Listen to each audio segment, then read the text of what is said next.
featuring soulful songs of Sevana. One time, speaking. Just like to be in a movie, a big bad exclusive. Make you what I use. I'm cool. See, I just look up, I just see a light shine. Better you give me some loving. See how far we can go. Imagine if you want my love.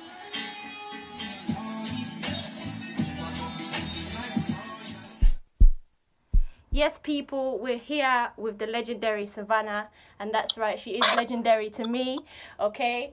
So, Sevana, let us know, and the listeners out there know, who is Sevana? Hi, everybody listening. Thank you for having me. I am a singer, songwriter, believer,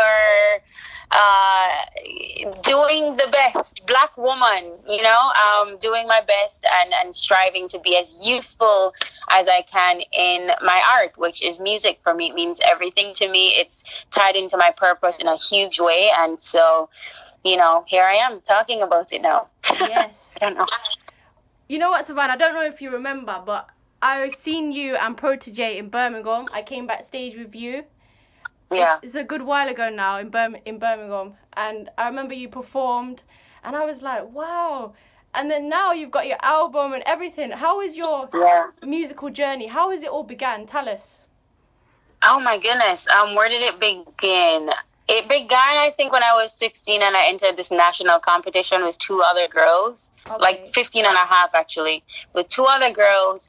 And we ended up placing third in the whole It was like national. So it was the only thing that people watched on TV on Sundays. Okay. Right? Yeah. And prior to that, I never had any kind of like singing experience or grew up in the choir singing or anything like that. So I really kind of just learned how to sing while going through that competition. I sing in the show and thought I could do it and just went and learned all of the technicalities on that show called Rising Stars. And then after that, no, it was just me kind of figuring out that music was, or realizing that music is really like tied into my literal reason for being, right? Yeah. And then once that was like made concrete for me, once I was fully convicted, then I went in full pursuit of it at around age 19. Okay. And then it's kind of just been non-stop ever since. I got to meet Protégé because I was at the time trying to get myself more out there. Yeah. I had been doing SoundCloud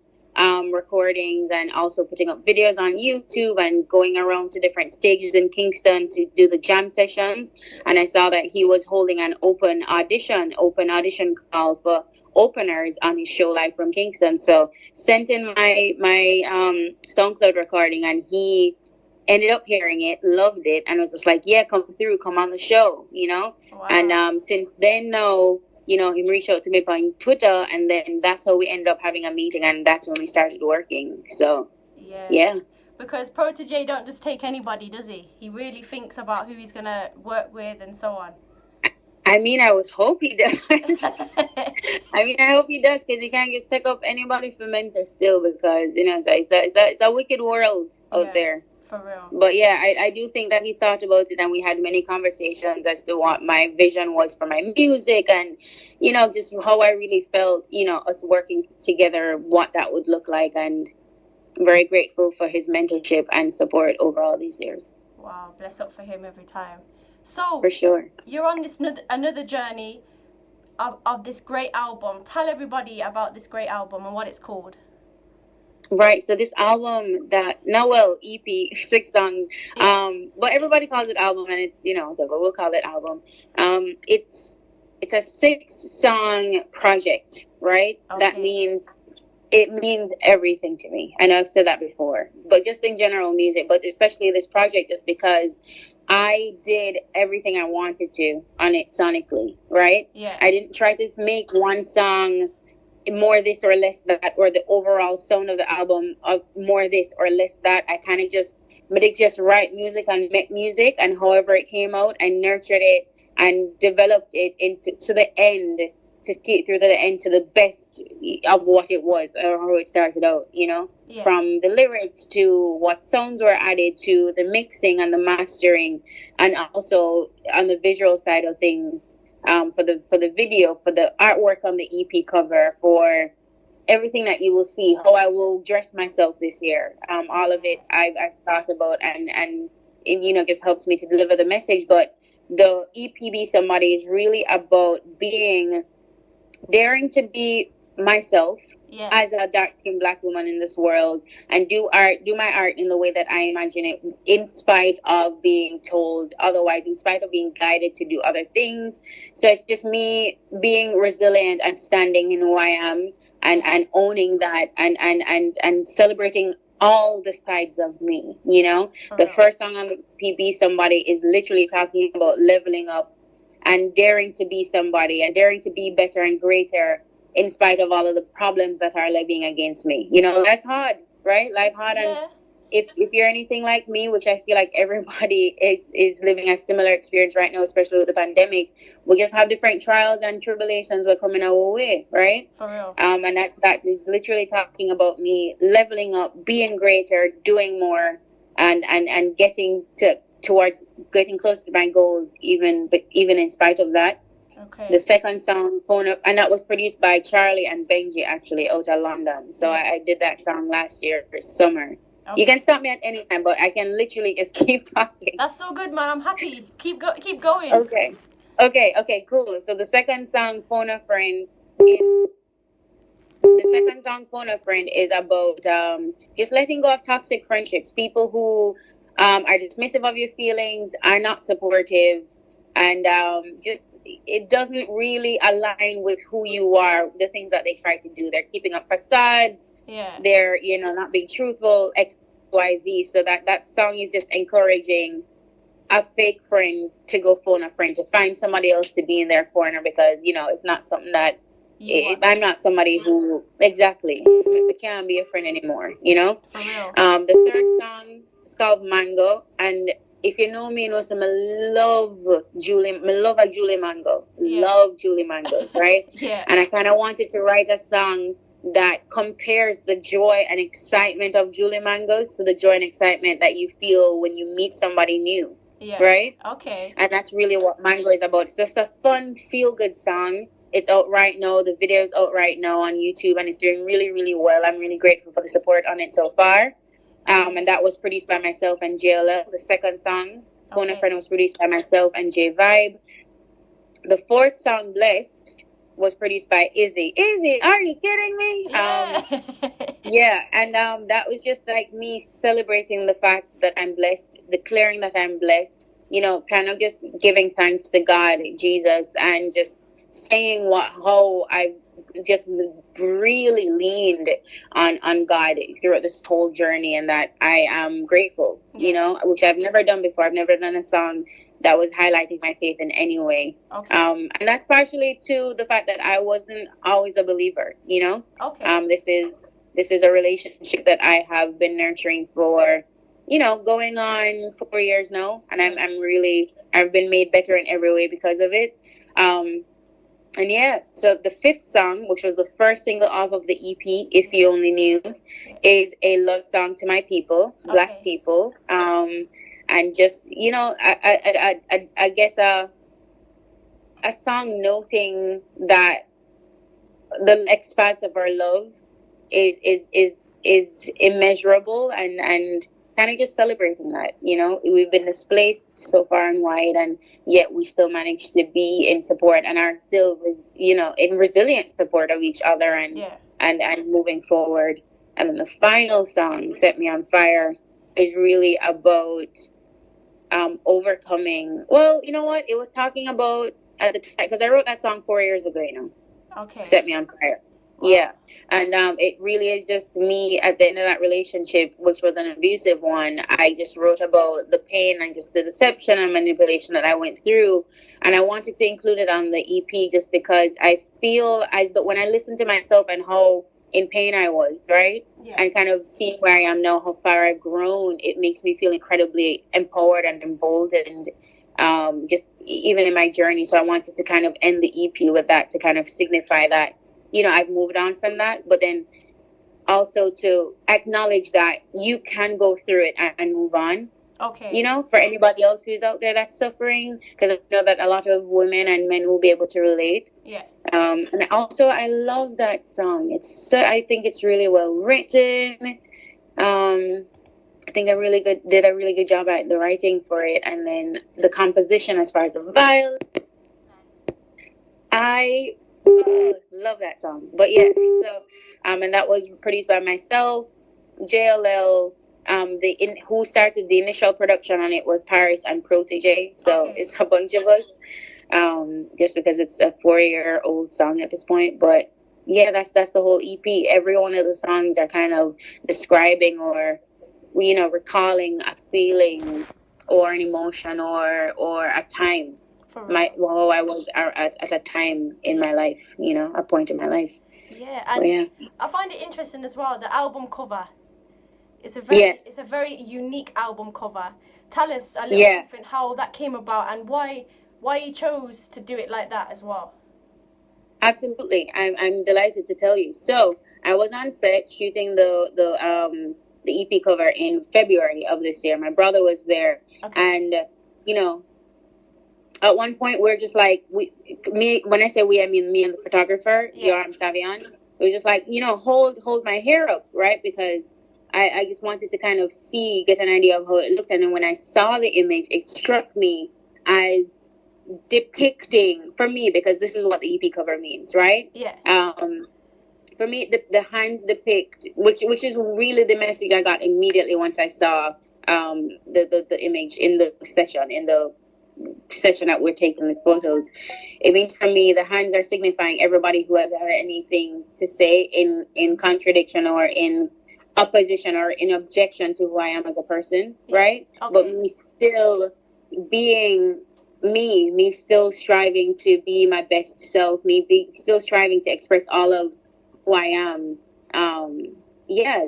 Despite all of the obstacles and obstructions and naysayers and gatekeepers and everybody who's ever like had anything negative to say or harmful to say or destructive to contribute to my journey. So that's really the entire meaning of the EP for me. And I did want to acknowledge what's it called, the art form as well. In this interview, I want to explain that part, just because the art form is called classicism, which is generally you only see like white people there, right? You know, white bodies.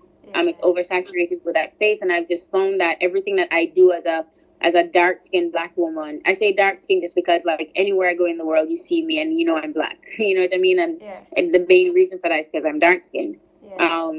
Big up. So, exactly. Every time. Yeah, you know, so I kind of wanted to, knowing that every action that I do is politicized already, I kind of just wanted to impose, like, myself looking the way I look into a space that isn't generally open to people who look the way I look, you know, because that's a huge part of my journey as well, having faced colorism and racism. So I wanted to kind of boldly project myself into that space. So saying a bunch of things with the art cover as well. And a part I found that was interesting, right? Because I didn't actually pay too much attention to it, was just that, you know, people, because they could see the side of my bottom, they're like, oh, she's selling sex now, like, why does she have on a garter? But it really is just the style of the art form, and I think it opened another side of the conversation where, you know, where we really have to challenge how women are being reduced to their body parts. You know what I mean? It's kind of like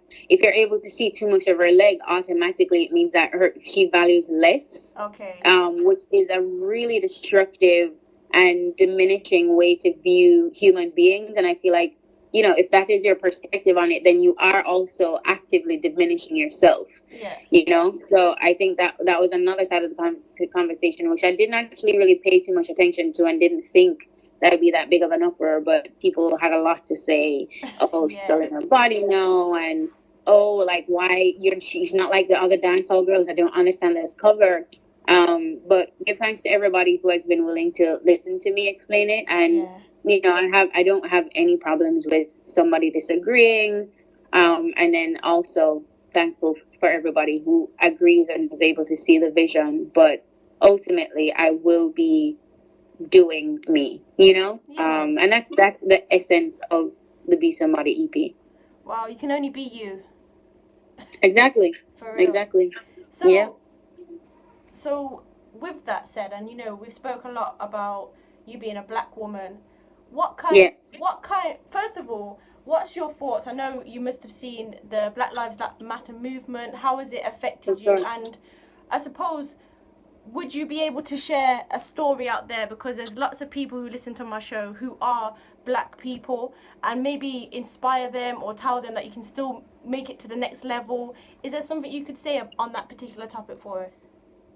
For sure. I mean, absolutely, the Black Lives Matter movement has always been something that, honestly, it's incredibly triggering. First of all, right? Just because it's so blatant, the racism, and it's backed by so many laws, even up to today's date, even within this country of Jamaica. Just because, Jamaica is particularly anti-black for being such a majority black country. Wow.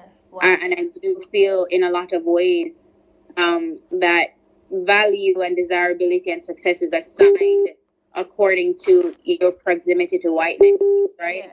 Examples of this is just like most of the wealth right now is monopolized by white people, right? And the white people in Jamaica are still white.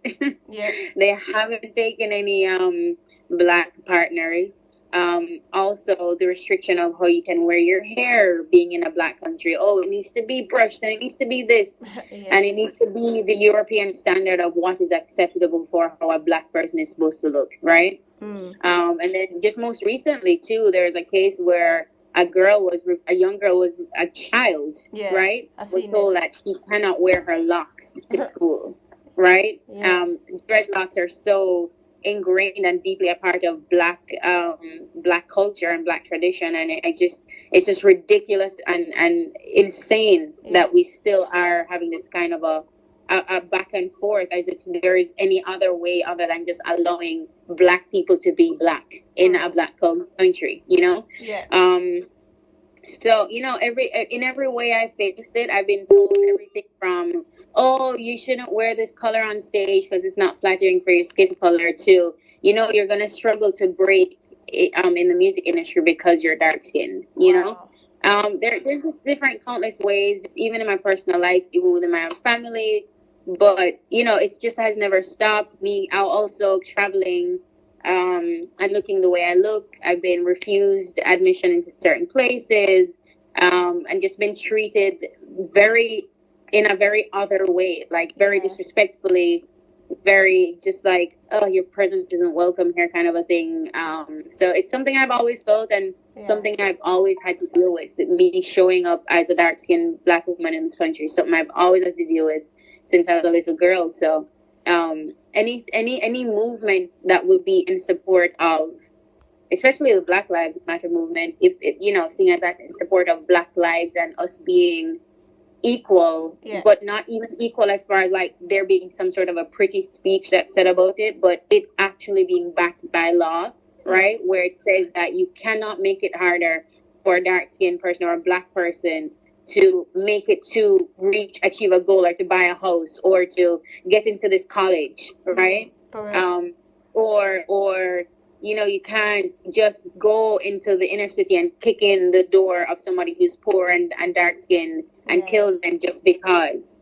I would really love to see that. And I do think that it's I have overcome a lot in my life, but I don't think that I'm the only example of somebody who looks like me who has overcome a lot. There's Issa Rae, there's Nina Simone, who's incredible and was doing it in a time where the racism was even more like, staunch. Like they were literally killing people, like hanging. I mean, they're still doing it, but more so they were just able to just pick you out of a crowd if you're black and like hang you from a tree if they wanted, Maya Angelou, just so many black people who have overcome the odds and are still pouring back into the black community. So I mean, definitely keep your head up. Like, we're resilient people and truly, truly unstoppable is what I would say. Definitely. I think for me, as somebody who listens to your music like all the time, that's Yeah. one thing that I really admire about you. You haven't changed who you are as a person. From when I met you Yeah. in Birmingham and you were talking to me just as a normal person like you are now, straight to Yeah. this very day, must have been about 4 years ago or something like that, and you're still, your level of music and your vibe has changed, but you're still the same Savannah, if that makes sense.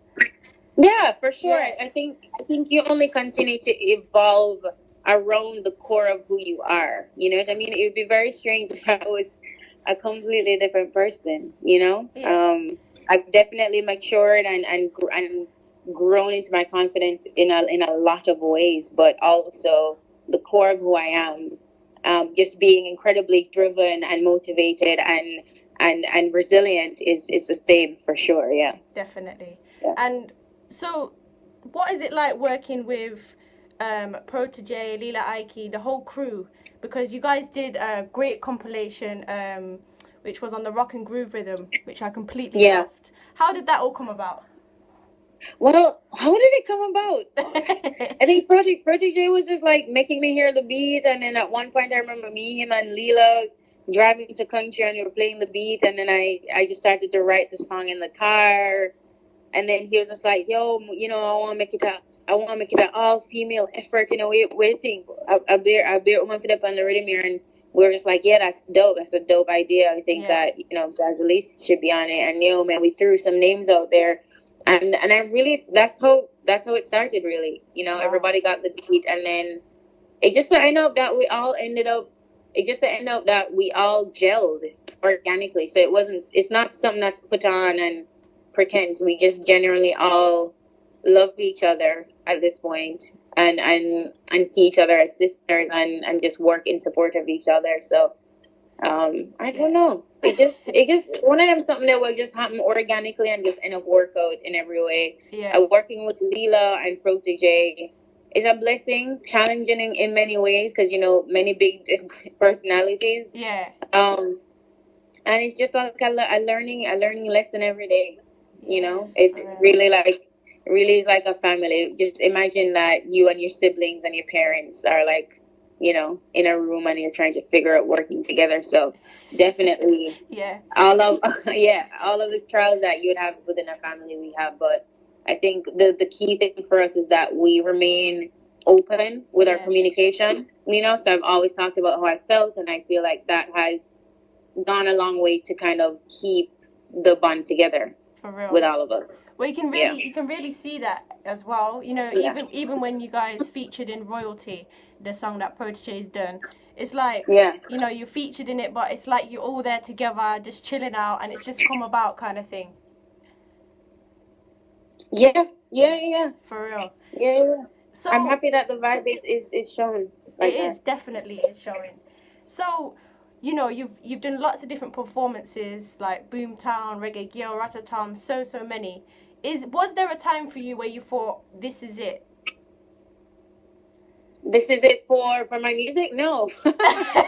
No, not Okay, at all. okay. I see much more for myself. Yeah. And actually one of the most what's the thing?